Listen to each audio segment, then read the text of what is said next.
നമസ്കാരം. പകൽ വാർത്ത ആരംഭിക്കുന്നു. ആദ്യം പ്രധാന തലക്കെട്ടുകൾ.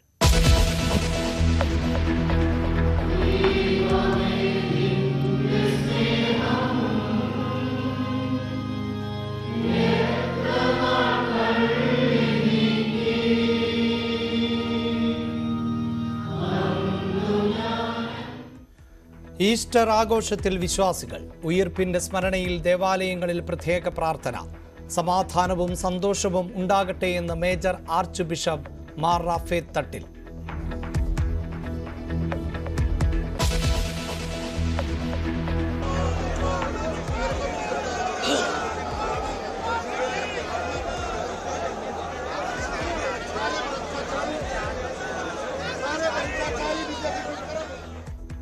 മോദി സർക്കാരിനെതിരെ പ്രതിഷേധം കടുപ്പിച്ച ഇന്ത്യ സഖ്യം. ഡൽഹിയിൽ 10,000-ങ്ങളെ അണിനിരത്തി മഹാറാലി. 28 പ്രതിപക്ഷ പാർട്ടി നേതാക്കൾ പങ്കെടുക്കുന്നു.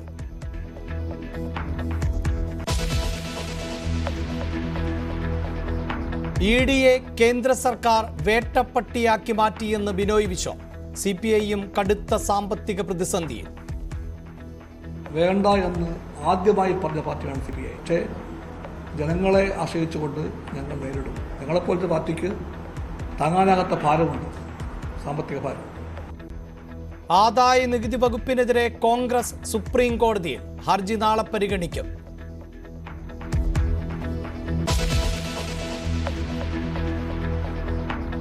ഈസ്റ്റർ ദിനത്തിൽ ദേവാലയങ്ങൾ സന്ദർശിച്ച് സ്ഥാനാർത്ഥികൾ. കോഴിക്കോട് ബിഷപ്പിനെ സന്ദർശിച്ച് പ്രകാശ് ജാവ്ദേക്കർ. തെരഞ്ഞെടുപ്പിൽ സമദൂരമെന്ന ബിഷപ്പ് വർഗീസ് ചക്കാലക്കൽ. മണിപ്പൂർ പ്രതിഫലിച്ചേക്കാം. ഇല്ല, ഞങ്ങൾ പൊതുവേ ഒരു സമദൂര സിദ്ധാന്തമാണ് ഞങ്ങൾക്കുള്ളത്. വോട്ടെടുപ്പിന് ഇനി 26 നാൾ.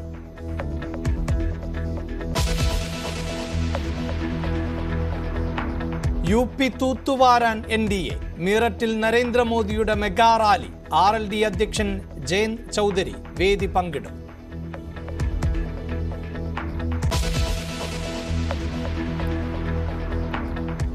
കർണാടകയിലെ BJP പോസ്റ്ററിൽ കേരള JDS നേതാക്കൾ ഉൾപ്പെട്ടു. രാഷ്ട്രീയ എതിരാളികൾ പ്രചരിപ്പിച്ചത് വ്യാജ പോസ്റ്റർ എന്ന മാത്യു ടി തോമസ്. LDFൽ ഉറച്ചു നിൽക്കും. നിയമ നടപടി സ്വീകരിക്കുമെന്ന് K കൃഷ്ണൻകുട്ടി.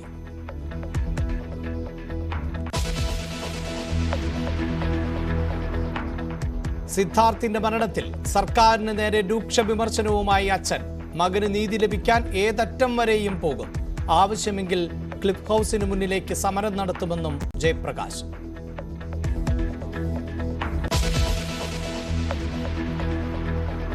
റിയാസ് മൗലവി വധക്കേസിൽ സർക്കാർ അപ്പീൽ നൽകും. വിധിക്കെതിരെ പ്രോസിക്യൂട്ടർ. പ്രതികളെ വെറുതെ വിട്ട നടപടി ഞെട്ടിക്കുന്നതെന്ന് അഡ്വക്കേറ്റ് ഷാജിദ്. ഉത്തരവിൽ അന്വേഷണ സംഘത്തിനെതിരെ ഗുരുതര പരാമർശം.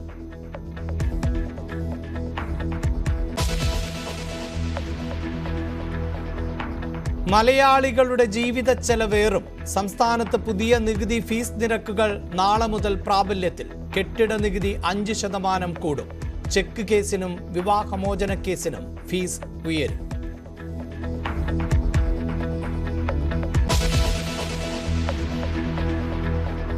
IPLൽ ഇന്ന് 2 മത്സരങ്ങൾ. ഗുജറാത്ത് ഹൈദരാബാദിനെ നേരിടും. ചെന്നൈ സൂപ്പർ കിങ്സിന് ഡൽഹി ക്യാപിറ്റൽസ് എതിരാളി.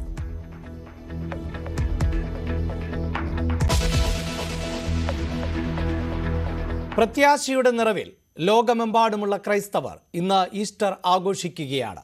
പീഡാനുഭവങ്ങൾക്കും കുരിശുമരണത്തിനും ശേഷം യേശു ദേവൻ ഉയർത്തെഴുന്നേറ്റതിന്റെ ഓർമ്മ പുതുക്കി ദേവാലയങ്ങളിൽ പ്രത്യേക പ്രാർത്ഥനകൾ നടന്നു. ഇന്നലെ വൈകുന്നേരം തുടങ്ങിയ പ്രാർത്ഥനകളും ശുശ്രൂഷകളും നേരം പുലരുന്നതുവരെ തുടർന്നു. കോതമംഗലം രൂപതയ്ക്ക് കീഴിലുള്ള Arakuzha saint Mary's major episcopal ദേവാലയത്തിൽ സീറോ മലബാർ സഭ മേജർ ആർച്ച് ബിഷപ്പ് റാഫേത്ത് തട്ടിൽ പ്രാർത്ഥനകൾക്ക് നേതൃത്വം നൽകി.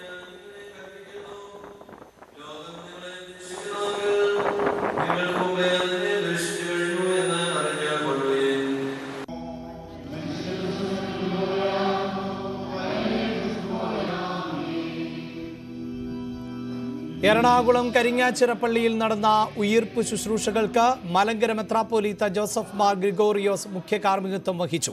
തിരുവനന്തപുരം പാളയം സെന്റ് ജോസഫ് കത്തീഡ്രലിൽ ലത്തീൻ രൂപത ആർച്ച് ബിഷപ്പ് തോമസ് ജെ നെറ്റോയുടെ നേതൃത്വത്തിലായിരുന്നു ചടങ്ങുകൾ. ജ്ഞാനായ അതിഭദ്രാസനം റാന്നി മേഖലാ അധിപൻ കുരിയാക്കോസ് മാർ ഇവാനിയോസിന്റെ കാർമ്മികത്വത്തിൽ ആയിരുന്നു മണർക്കാട് സെന്റ് മേരീസ് പള്ളിയിലെ ഉയിർപ്പ് ദിന ചടങ്ങുകൾ.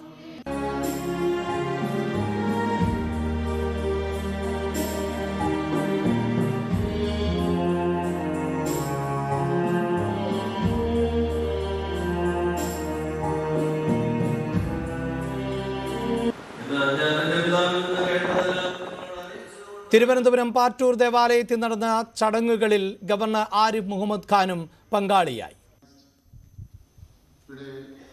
I could see the presence of Honorable Kerala Governor Sri Arif Muhammad Khan ji in our midst. So it's a time. എല്ലാവർക്കും സമാധാനവും സന്തോഷവും ഉണ്ടാകട്ടെ എന്ന് സീറോ മലബാർ സഭ major archbishop Mar Raphael Thattil Easter ദിനത്തിൽ ആശംസിച്ചു. ഉത്താന തിരുനാൾ ആഘോഷിക്കുന്ന ഈ വേളയിൽ നിങ്ങൾക്ക് എല്ലാവർക്കും ഉത്താന പെരുന്നാളിൻ്റെ സന്തോഷവും സമാധാനവും ഞാൻ ഏറെ സ്നേഹത്തോടുകൂടെ ആശംസിക്കുന്നു. Happy Easter. ദൈവം നിങ്ങളെ അനുഗ്രഹിക്കട്ടെ. മറ്റു വാർത്തകളിലേക്ക്.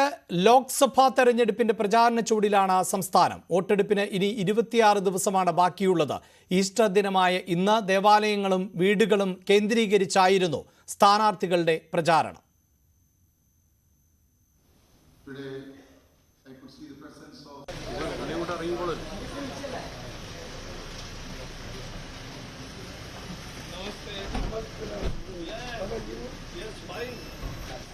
ബി.ജെ.പി. നേതാവ് പ്രകാശ് ജാവ്ദേക്കർ കോഴിക്കോട് രൂപതാ ബിഷപ്പ് ഡോക്ടർ വർഗീസ് ചക്കാലക്കലിനെ സന്ദർശിച്ചു.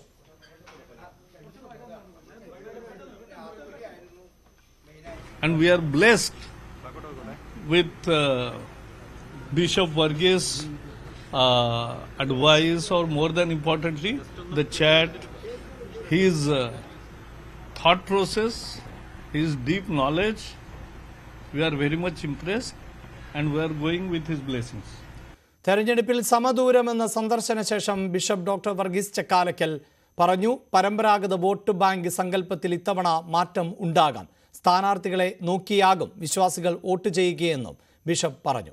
പൗരത്വ നിയമം ചിലരെ ബാധിക്കും, അതിനാൽ നടപ്പിലാക്കില്ല എന്ന് കരുതാമെന്നും ബിഷപ്പ് പ്രതികരിച്ചു. സമദൂര സിദ്ധാന്തമാണ് ഞങ്ങൾക്കുള്ളത്. അതായത് പ്രശ്നാധിഷ്ഠിത മൂല്യാധിഷ്ഠിത സമദൂര സിദ്ധാന്തം. ഇപ്പം നമ്മൾ വോട്ടേഴ്സിനോട് പറയുന്നത് മനസാക്ഷി അനുസരിച്ച് നല്ല കാൻഡിഡേറ്റ്സിനെ, നല്ല സ്ഥാനാർത്ഥിയെ, രാജ്യത്തിന് വേണ്ടി ജീവിക്കാൻ പറ്റിയ സ്ഥാനാർത്ഥിയെ, അതുപോലെ തന്നെ നമ്മളുടെ രാജ്യത്തിൻ്റെ ജനാധിപത്യം, സോഷ്യലിസം, മതേതരത്വം, രാജ്യത്തിൻ്റെ അഖണ്ഡത, അതൊക്കെ കാത്തു സൂക്ഷിക്കാൻ പറ്റിയ നല്ല കാൻഡിഡേറ്റ്സിനെ തിരഞ്ഞെടുക്കണം എന്നുള്ളതാണ്. അതിൽ പ്രത്യേകമായിട്ട് നമ്മൾ പറയുന്നതാണ് ഈ പ്രശ്നാധിഷ്ഠിത മൂല്യാധിഷ്ഠിത സമദൂര സിദ്ധാന്തം. പിന്നെ അവർക്ക് തോന്നിയാണ് ശരിയായിട്ടുള്ള എന്താണെന്ന് അവർക്ക് തോന്നുന്നത് അവരുടെ മനസാക്ഷി അനുസരിച്ച് അവർ ചെയ്യുന്നുള്ളതാണ്. വാർത്തയുടെ വിശദാംശങ്ങളുമായി കോഴിക്കോട് നിന്ന് MS അനീഷ് കുമാർ ആണ് ചേരുന്നത്. അനീഷ്, ഇന്ന് ഈസ്റ്റർ ദിനത്തിൽ കഴിയുന്നത്ര സ്ഥാനാർത്ഥികൾ ജാതിമത ഭേദമന്യേ ദേവാലയങ്ങൾ സന്ദർശിക്കുകയും വോട്ടുറപ്പിക്കുകയും ഒക്കെ ചെയ്യുക എന്നത് ആണ് കാണുന്നത്. രാവിലെ നമ്മൾ ശശി തരൂരിനെ തിരുവനന്തപുരം പാറ്റൂരിലെ ദേവാലയത്തിൽ കാണാൻ സാധിച്ചിരുന്നു. അവിടെ ആരിഫ് മുഹമ്മദ് ഖാനും ഉണ്ടായിരുന്നു. അതോടൊപ്പം വളരെ പ്രധാനപ്പെട്ട മറ്റൊന്ന് പ്രകാശ് ജാവ്ദേക്കറിൻ്റെ കൂടിക്കാഴ്ചയാണല്ലോ. കാരണം കഴിഞ്ഞ ദിവസം ദുഃഖവെള്ളി ദിവസത്തിൽ പുരോഹിതരുടെ ആശംസയിൽ അടക്കം ഈ പൗരത്വ വിഷയം ഉയർത്തിക്കാണിച്ചിരുന്നു. രാജ്യത്ത് ന്യൂനപക്ഷങ്ങൾ നേരിടുന്ന പീഡനങ്ങളെക്കുറിച്ച് പരാമർശിച്ചിരുന്നു.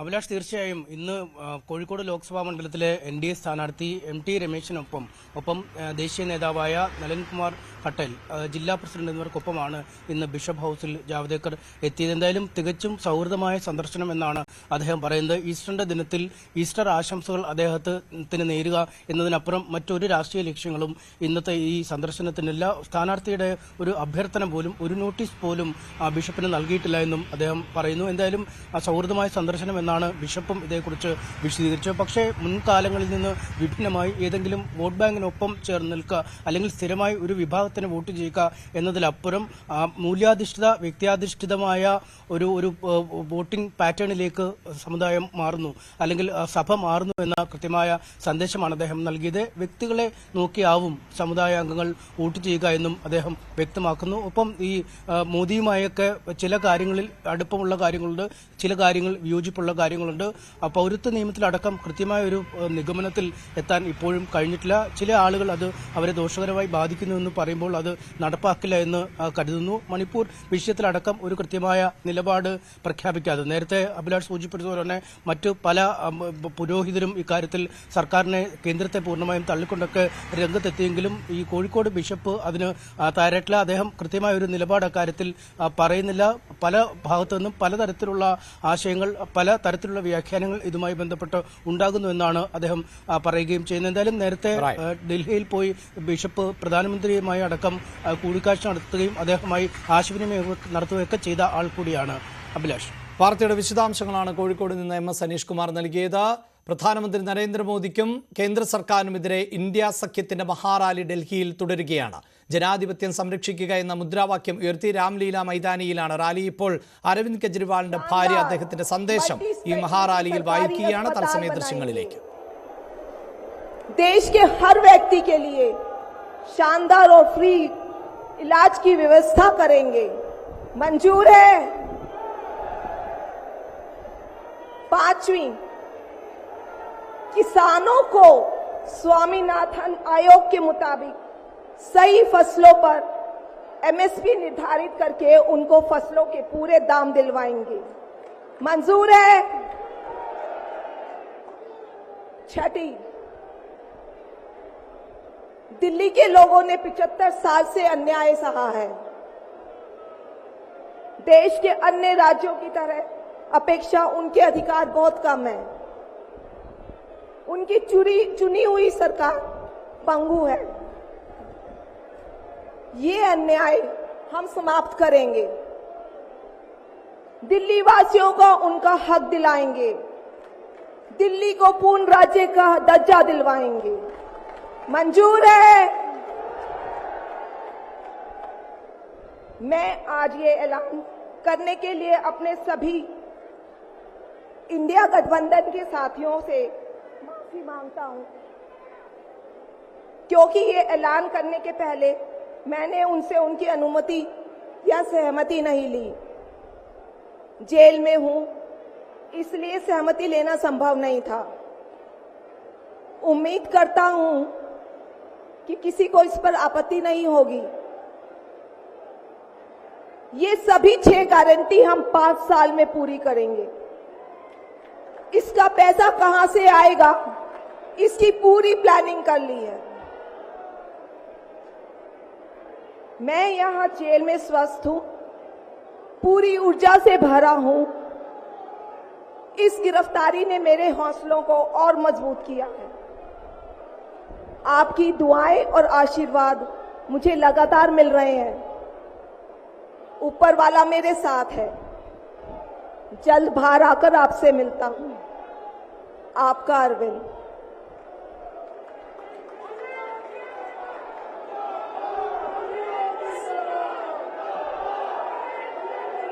सभी लोगों का आशीर्वाद और प्यार भरपूर मिल रहा है मेरे पति को। अपना ये आशीर्वाद बनाए रखना। भारत में ये तानाशाही नहीं चलेगी। हम लड़ेंगे, जीतेंगे। अंत में मैं सभी लोगों का, इंडिया अलायंस के लोगों का भी, साथियों का तहे दिल से धन्यवाद करती हूं कि इस घड़ी में आप सब हमारे साथ खड़े हैं। धन्यवाद। जय हिंद। മഹാസഖ്യത്തിന്റെ റാലിയിൽ അരവിന്ദ് കെജ്രിവാളിന്റെ ഭാര്യ കെജ്രിവാൾ ജയിലിൽ ഇരുന്ന് തയ്യാറാക്കിയ കുറിപ്പാണ് ഇപ്പോൾ വായിച്ചത്. താൻ ജയിലിൽ സുഖമായിരിക്കുന്നു, എനിക്ക് ജനങ്ങളെക്കുറിച്ചുള്ള ആകാംക്ഷയും ആശങ്കയും മാത്രമാണുള്ളത്, നിങ്ങളുടെ സൗഖ്യത്തെക്കുറിച്ച് മാത്രമാണ് എൻ്റെ കരുതൽ എന്ന് ആ സന്ദേശത്തിൽ വായിക്കുന്നു. അതോടൊപ്പം തന്നെ കെജ്രിവാളിന് നിങ്ങളുടെ എല്ലാവരുടെയും പിന്തുണയുണ്ടാകണം, ആശംസകൾ ഉണ്ടാകണം, ആശീർവാദം ഉണ്ടാകണം എന്ന് കെജ്രിവാളിന്റെ ഭാര്യ ജനതയോട് ആവശ്യപ്പെടുകയും ചെയ്യുന്നു. ആം ആദ്മി പാർട്ടിക്ക് പുറമെ കോൺഗ്രസ്, ഇടതു പാർട്ടികൾ ഉൾപ്പെടെ 28 പ്രതിപക്ഷ പാർട്ടി നേതാക്കൾ ആണ് റാലിയിൽ പങ്കെടുക്കുന്നത്. 1 ലക്ഷത്തിലധികം പേർ റാലിയിൽ പങ്കെടുക്കുന്നു എന്നാണ് ഇന്ത്യ മുന്നണി അവകാശപ്പെടുന്നത്. അതേസമയം റാലി കൊള്ളക്കാരുടെ സമ്മേളനം എന്ന പരാമർശവുമായി BJPയും രംഗത്ത് വന്നിട്ടുണ്ട്. വാർത്തയുടെ വിശദാംശങ്ങളുമായി ER രാഗേഷ് ആണ് ചേരുന്നത്. രാഗേഷ്, വലിയ പ്രതിഷേധം, വൈകാരികമായ കുറിപ്പ്, രാഹുൽ ഗാന്ധി ഉൾപ്പെടെയുള്ള നേതാക്കളുടെ സാന്നിധ്യം, എത്രത്തോളം വലിയ പ്രതിഷേധമാണ്, എത്രത്തോളം പ്രതിപക്ഷ ഐക്യമാണ് ഈ പ്രതിഷേധത്തിൽ കാണുന്നത്? അഭിലാഷ്, പ്രതിപക്ഷത്തിന്റെ ശക്തി പ്രകടനം ഒപ്പം പ്രതിപക്ഷത്തിന്റെ ഐക്യം വിളിച്ചോതുന്നതാണ് ഡൽഹി രാംലീല മൈതാനിയിലെ റാലി, മഹാറാലി. കാരണം 28 പ്രതിപക്ഷ പാർട്ടി നേതാക്കളാണ് പങ്കെടുക്കുന്നത്. കോൺഗ്രസിൽ നിന്ന് തന്നെ രാഹുൽ ഗാന്ധി, മല്ലികാർജ്ജുൻ ഖാർഗെ, പ്രിയങ്ക ഗാന്ധി തുടങ്ങിയ നേതാക്കൾ പങ്കെടുക്കുന്നുണ്ട്. ഒപ്പം ഇന്ത്യ മുന്നണിയുടെ ഭാഗമായ പ്രധാനപ്പെട്ട നേതാക്കളുടെ എല്ലാ നേതാക്കളും തന്നെ വേദിയിൽ എത്തിയിട്ടുണ്ട് എന്നതാണ് ഏറ്റവും ശ്രദ്ധേയമായ കാര്യം. ഒപ്പം 2 മുഖ്യമന്ത്രിമാർ, അതിൽ അരവിന്ദ് കെജ്രിവാൾ മുഖ്യമന്ത്രി സ്ഥാനം ഒഴിഞ്ഞിട്ടില്ല. നേരത്തെ ED അറസ്റ്റ് ചെയ്യുന്നതിന് തൊട്ടു മുമ്പാണ് ഹേമന്ത് സോറൻ രാജിവെച്ചത്. ഇരുവരുടെയും ഭാര്യമാർ വേദിയിലുണ്ട്. കൽപ്പന സോറനും ഒപ്പം തന്നെ സുനിത കേജ്രിവാളും. കേജ്രിവാളിന്റെ സന്ദേശം ഇപ്പോൾ വായിക്കുകയും ചെയ്തു. അതിനുശേഷം സുനിത കേജ്രിവാൾ വ്യക്തമാക്കിയിരിക്കുന്ന കാര്യം, അകാരണമായാണ് കേജ്രിവാളിനെ ഇപ്പോൾ ജയിലിലിട്ടിരിക്കുന്നത്. പ്രധാനമന്ത്രി നരേന്ദ്രമോദിയുടെ നീക്കമാണ് ഇതിന് പിന്നിൽ.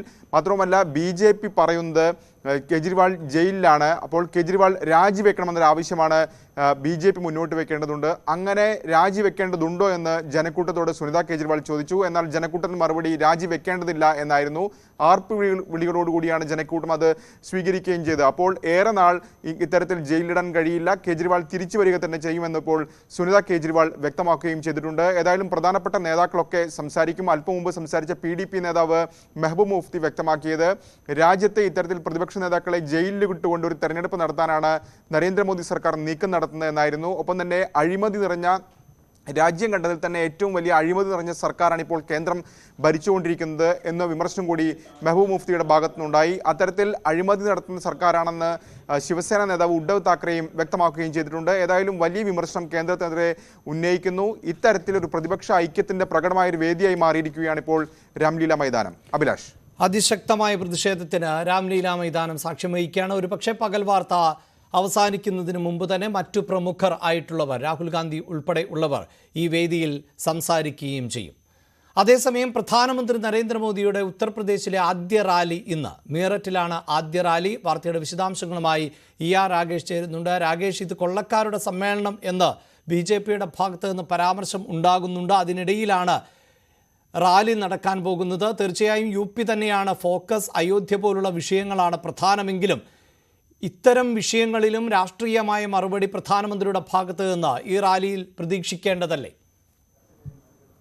അഭിലാഷ്, ഡൽഹി BJP ആണ് ഇത്തരത്തിൽ കൊള്ളക്കാരുടെ സമ്മേളനമെന്ന് അവരുടെ സാമൂഹ്യ മാധ്യമങ്ങളിലെ ഹാൻഡിലുകളിൽ പോസ്റ്റ് ചെയ്തിരിക്കുന്നത്. അതിന് പിന്നാലെ വക്താക്കൾ തന്നെ, പ്രത്യേകിച്ച് ജയ്വീർ ഷെർഗിൽ അടക്കമുള്ള നേതാക്കൾ ആലിബാബയും 41 കള്ളന്മാരും എന്ന പരാമർശം ഈ സമ്മേളനത്തെ മഹാറാലിയെ വിമർശിച്ചുകൊണ്ട് പരിഹസിച്ചുകൊണ്ട് രംഗത്ത് വരുന്ന സാഹചര്യമുണ്ടായി. ഏതായാലും മീററ്റിൽ ഇന്ന് റാലി നടക്കുന്നു. വൈകിട്ട് 3:30-ക്കാണ് മീററ്റിൽ പ്രധാനമന്ത്രി നരേന്ദ്രമോദി റാലിയെ അഭിസംബോധന ചെയ്യുക.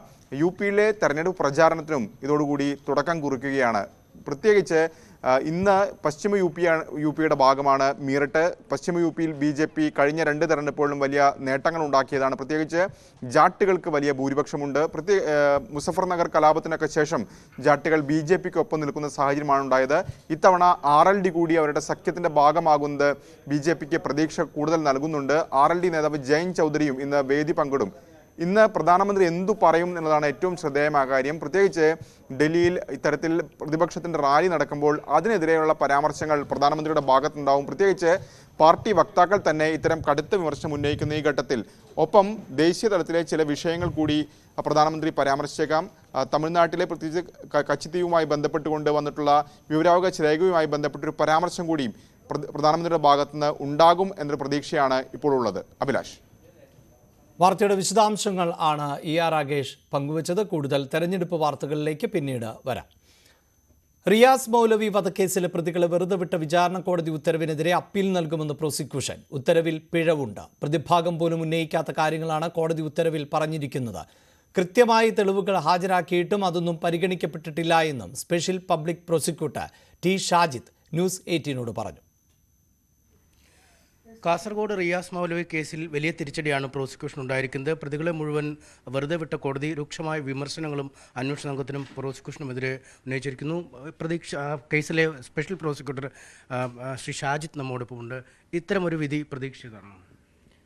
ഇതിലൊരു തിരുത്തുണ്ട്. കാരണം ഒരിക്കലും ജഡ്ജ്മെൻറ്റിൽ എവിടെയും പ്രോസിക്യൂഷന് കനത്ത വീഴ്ച എന്നോ പോലീസിന് കനത്ത വീഴ്ച എന്നോ പറഞ്ഞിട്ടില്ല. കുറ്റപത്രത്തിൽ RSSകാരാണെന്ന് മാത്രമല്ല, 1 മുതൽ 3 വരെ പ്രതികൾക്ക് മുസ്ലിം സമുദായത്തോടുള്ള വിരോധം കാരണം ഈ കൊലപാതകം നടത്തിയെന്നാണ് പ്രോസിക്യൂഷൻ കേസ്. അതുകൊണ്ട് തന്നെ RSSകാരാണെന്ന് തെളിയിക്കപ്പെട്ടില്ല എന്ന് കോടതി പറഞ്ഞത് പ്രോസിക്യൂഷനെ ബാധിക്കുന്നില്ല. രണ്ടാമത്തെ കാര്യം, റിയാസ് മൗലവിയുടെ റൂമിലുള്ള ഒരു ഫോൺ അത് അന്വേഷണ ഏജൻസി അയച്ചില്ല എന്ന കോടതിയുടെ കണ്ടെത്തലുകളും തെറ്റാണ്. കാരണം അത് ഇൻവെസ്റ്റിഗേറ്റിംഗ് ഏജൻസി അത് അയക്കേണ്ട കാര്യമില്ല. അത് കോടതിയിൽ ഇപ്പോഴും ആ ഫോണുണ്ട്. ആ ഫോണിനെക്കുറിച്ച് ഒരു ചോദ്യമോ ഒരു എതിർവിസ്താരമോ ഡിഫൻസിനില്ല. ആ ഫോണിനെ പറ്റി ഒരു വാദഗതിയോ ഡിഫൻസിനില്ല. അപ്പം ഡിഫൻസിനില്ലാത്തൊരു കാര്യമാണ് ആ റിയാസ് മൗലവിയുടെ ഫോൺ അയച്ചോ എന്നുള്ളൊരു ചോദ്യം. അതിന് പകരം തെളിയിക്കപ്പെട്ടത് എന്തൊക്കെയാണ്, ആ വസ്തുത പരിശോധിച്ച് പ്രതികളെ ശിക്ഷിക്കാൻ തെളിവുകളുണ്ടോ എന്നാണ് കോടതി പരിശോധിക്കേണ്ടത്. രണ്ടാമത്തെ കാര്യം, 1-ാം പ്രതിയുടെ മുണ്ടിലും ഷർട്ടിലും കണ്ട രക്തപ്പാടുകൾ. മുണ്ടിൽ കണ്ട രക്തത്തിൽ റിയാസ് മൗലവിയുടെ DNA ഉണ്ട് എന്ന് പറഞ്ഞു കഴിഞ്ഞാൽ റിയാസ് മൗലവിയുടെ ചോരയാണ് 1-ാം പ്രതിയുടെ മുണ്ടിലുള്ളത്. ആ മുണ്ട് 1-ാം പ്രതി നയിച്ചാനയിച്ച പ്രകാരം അന്വേഷണ ഏജൻസി 27 റിക്കവറി പ്രകാരം കണ്ടെടുത്ത മുണ്ടാണ്. ഈ അന്വേഷണം നടന്നത് ഏകപക്ഷീയമായും നിലവാരമില്ലാത്ത രീതിയിലുമാണ് എന്നാണ് ഈ വിധിന്യായത്തിൽ പറയുന്നത്. അങ്ങനെ ഒരു ഒബ്സർവേഷൻ വിധിന്യായത്തിൽ എവിടെയാണ് പറഞ്ഞത്? ഏകപക്ഷീയമായിട്ട് ഞാൻ എവിടെയും കണ്ടിട്ടില്ല. അത് ആരുടെ പ്രസ്താവനയാണെന്നും എനിക്കറിയില്ല. ഏകപക്ഷീയമായ അന്വേഷണം എന്ന് പറഞ്ഞാൽ അതിൻ്റെ അർത്ഥം എന്താ? ഈ വിധിന്യായത്തിൽ എവിടെയും ഏകപക്ഷീയമായിട്ട് അന്വേഷണം നടന്നു എന്ന് പറഞ്ഞിട്ടില്ല. ഒന്ന്, വസ്തുതകൾ മറച്ചുവെച്ച് അന്വേഷണം നടത്തേണ്ട ആവശ്യവുമില്ല. കാരണം ഇതിൽ യഥാർത്ഥ പ്രതികളെ 23-ാം തീയതി അറസ്റ്റ് ചെയ്തതാണ്. കൊലപാതകം നടന്ന് 3-ാമത്തെ ദിവസം 2-ാമത്തെ ദിവസം അറസ്റ്റ് ചെയ്തതാണ്. യഥാർത്ഥത്തിൽ എന്താണ് സംഭവിച്ചത് എന്ന് മനസ്സിലാവാതെ യഥാർത്ഥ വസ്തുതകൾ മനസ്സിലാക്കണമെങ്കിൽ ഈ വിധിപ്പകർപ്പുകൾ മുഴുവൻ പരിശോധിക്കണം. ആരോപണം അല്ലെങ്കിൽ ആളുകൾ വിമർശിക്കുന്നതിൻ്റെ പ്രധാന കാരണം ഈ ഫോൺ പരിശോധിച്ചിരുന്നെങ്കിൽ മറ്റു കാരണങ്ങൾ ഇതിനുണ്ടായിരുന്നോ അല്ലെങ്കിൽ മറ്റാരൊക്കെ ആശയവിനിമയം നടത്തി എന്നൊക്കെ കണ്ടുപിടിക്കാനുള്ളൊരു അവസരം നഷ്ടമാക്കി. മറിച്ച് ഒരു ഭാഗത്തേക്ക് മാത്രം കേന്ദ്രീകരിച്ച് അവിടെ മാത്രം അന്വേഷണം നടത്തി എന്ന അതിനാണ് ഞാൻ പറയുന്നത് ഫാൻസിഫുൾ ഡിഫൻസ്. അത് നിയമം അറിയാത്ത ആൾക്കാരുടെ പ്രസ്താവനകളാണ്. കാരണം നിങ്ങൾ പറഞ്ഞത് കറക്റ്റാണ്. ആ ഫോൺ കോടതിയിൽ അന്വേഷണ ഏജൻസി ഹാജരാക്കിയിട്ടില്ലെങ്കിൽ, റിയാസ് മൗലവി എന്ന് പറയുന്നൊരു ഉസ്താദ് ഉപയോഗിക്കുന്ന നോക്കിയയുടെ 1000 രൂപയുടെ ഒരു ഫോണ്, അത് അന്വേഷണ സംഘം കൃത്യമായി കണ്ടെടുത്ത് കോടതിയിൽ ഹാജരാക്കുന്നു. എന്നാൽ ഇത് അന്വേഷണ സംഘം പരിശോധനയ്ക്ക് അയക്കുന്നില്ലെങ്കിൽ, ഒരു ചോദ്യവും ചോദിക്കാത്ത കാലത്തോളം, അത് ചലഞ്ച് ചെയ്യാത്ത കാലത്തോളം പ്രോസിക്യൂഷൻ എന്ത് ബാധ്യതയാണ്? 2, താങ്കൾ പറഞ്ഞത് ശരിയാണ്. ഡിഫൻസ് അതിൽ ഒരു ഫ്ലറി ഓഫ് ക്വസ്റ്റ്യൻ ഉണ്ടാക്കണം. അതായത് ഈ ഫോണിൽ തീവ്രവാദികളുമായി ബന്ധമുണ്ടെന്നോ മറ്റ് ഫനാറ്റിക് സംഘടനകളുമായി റിയാസ് മൗലവിക്ക് ബന്ധമുണ്ടായിരുന്നുവെന്നോ അവനാണ് കൊല നടത്തിയതോ എന്നൊരു കേസിൻ്റെ ഒരു ചോദ്യമുണ്ടോ ഫോണിനെ കുറിച്ച്? ഒരു ചോദ്യമുണ്ടെങ്കിൽ ഈ രാഷ്ട്രീയ നേതാക്കന്മാരോട് ഞാൻ പറഞ്ഞു, ഇന്ന് തന്നെ ഞാൻ ഈ പ്രോസിക്യൂഷൻ സ്ഥാനത്ത് രാജിവെക്കും. അതോടൊപ്പം തന്നെയാണ് വിധി ഞെട്ടിക്കുന്നത് എന്ന് LDF കൺവീനർ EP ജയരാജന്റെ പ്രതികരണവും പുറത്തു വന്നിട്ടുള്ളത്. കുറ്റമറ്റ രീതിയിലാണ് പോലീസും പ്രോസിക്യൂഷനും പ്രവർത്തിച്ചത് എന്നുമാണ് LDF കൺവീനർ പറയുന്നത്.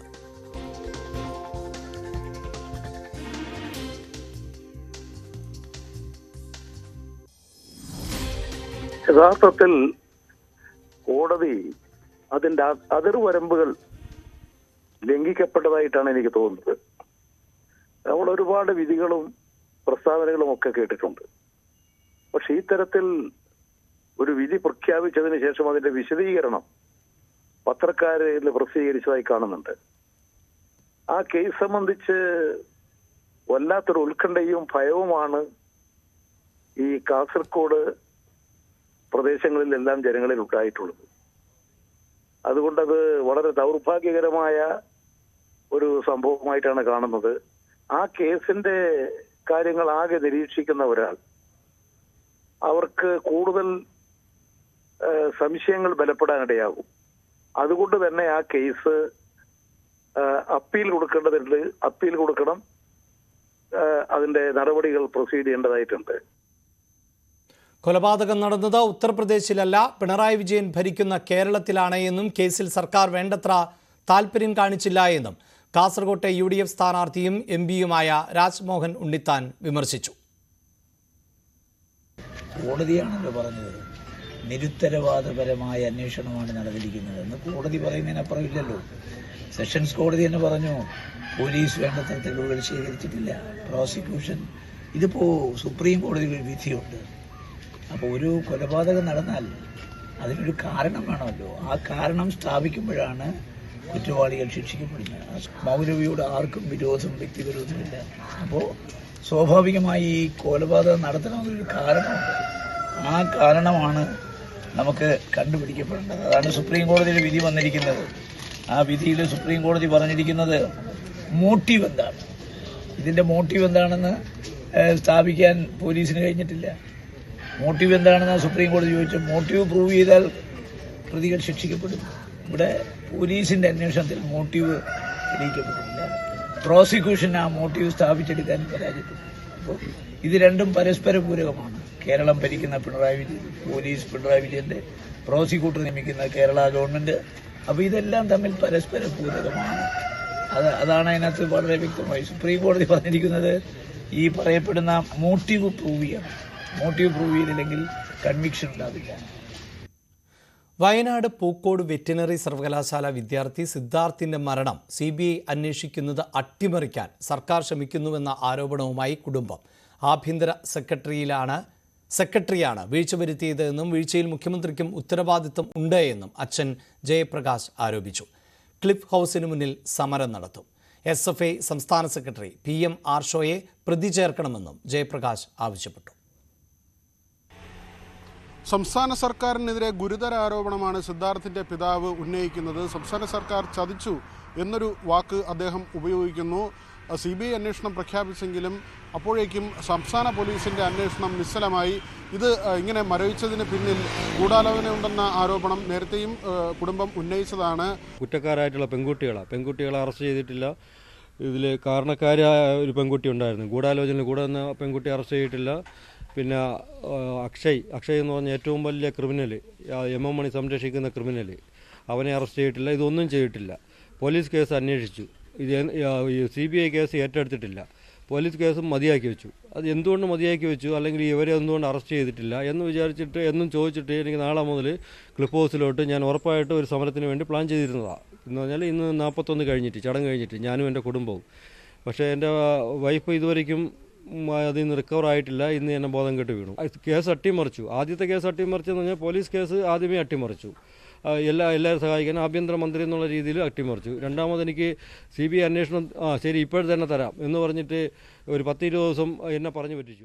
ഇതിൽ അക്ഷയ് എന്ന SFI വിദ്യാർത്ഥി, അക്ഷയെയും ഇത് ഈ കേസിൽ ആരോപണ വിധേയയായ പൂക്കോട് കോളേജിലെ ആ വിദ്യാർത്ഥിനിയെയും കേസിൽ പ്രതി ചേർക്കണം. അതോടൊപ്പം തന്നെ PM ആർഷോയെയും ഈ കേസിൽ പ്രതി ചേർത്ത് അന്വേഷണം കൊണ്ടുപോകണം എന്ന ആവശ്യമാണ് കുടുംബം ഉന്നയിക്കുന്നത്. CBI അന്വേഷണത്തിൽ വിട്ട സമയത്തും ഇത് സംബന്ധിച്ച വലിയ വിവാദങ്ങളും ആരോപണങ്ങളും ഉയർന്നു വന്നിരുന്നു. നടപടിക്രമങ്ങൾ പൂർത്തിയാക്കാതെ ആഭ്യന്തര വകുപ്പ് കൈക്കൊണ്ട നടപടികളാണ് വിവാദത്തിലായത്. CBIയുടെ കൊച്ചി യൂണിറ്റിനാണ് വിവരങ്ങൾ അയച്ചത്. അത്തരത്തിലല്ല ചെയ്യേണ്ടിയിരുന്നത്. മാത്രവുമല്ല പെർഫോമ ഇതിനോടൊപ്പം അയക്കുകയും ചെയ്തിരുന്നില്ല. കാലതാമസം വരുത്തുക എന്ന ഗൂഢലക്ഷ്യമാണ് ഇതിന് പിന്നിലെന്ന ആരോപണവും കുടുംബം ഉന്നയിച്ചിരുന്നു. ഏതായിരുന്നാലും ക്ലിഫ് ഹൗസിന് മുന്നിൽ സത്യാഗ്രഹം ഇരിക്കാനാണ് ഇപ്പോൾ സിദ്ധാർത്ഥിൻ്റെ കുടുംബം തീരുമാനിച്ചിട്ടുള്ളത്. ഇന്ന് സിദ്ധാർത്ഥിൻ്റെ മരണത്തിന് ശേഷമുള്ള 41ൻ്റെ ചടങ്ങായിരുന്നു. സിദ്ധാർത്ഥിൻ്റെ അമ്മയ്ക്ക് ആരോഗ്യ പ്രശ്നമുള്ളതിനാൽ ക്ലിഫ് ഹൗസിന് മുന്നിലെ സമരം നീട്ടിവെക്കുകയാണെന്നാണ് പിതാവ് പറയുന്നത്. ഏതായിരുന്നാലും മുഖ്യമന്ത്രിയുടെ ഔദ്യോഗിക വസതിക്ക് മുന്നിൽ സമരം നടത്താനുള്ള തീരുമാനത്തിലാണ് സിദ്ധാർത്ഥിൻ്റെ കുടുംബം. VV Vinod, News 18 Thiruvananthapuram. സംസ്ഥാന ബജറ്റിൽ നിർദ്ദേശിച്ച നികുതിയും ഫീസ് വർധനകളും നാളെ മുതൽ പ്രാബല്യത്തിൽ വരും. കോടതിയിൽ കേസിന് പോകാനും ഇനി ചെലവ് കൂടും. KSEBയുടെ ഡ്യൂട്ടിയും മദ്യത്തിൻ്റെ ഗാലനേജ് ഫീസും ഉയരുമെങ്കിലും വൈദ്യുതി നിരക്കും മദ്യവിലയും തൽക്കാലം കൂടില്ല. ഈ സാമ്പത്തിക വർഷം കൃത്യമായും സമയബന്ധിതമായും കൊടുത്തു തീർക്കാനായി പ്രത്യേക സംവിധാനം ഏർപ്പെടുത്തുമെന്നും ബജറ്റിൽ പ്രഖ്യാപിച്ചിരുന്നു.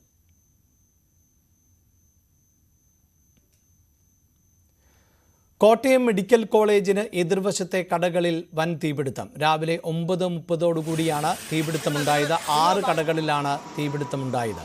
2 കടകൾ പൂർണ്ണമായും കത്തിനശിച്ചു. മറ്റ് 4 കടകളിൽ ഭാഗികമായാണ് തീ പടർന്നത്.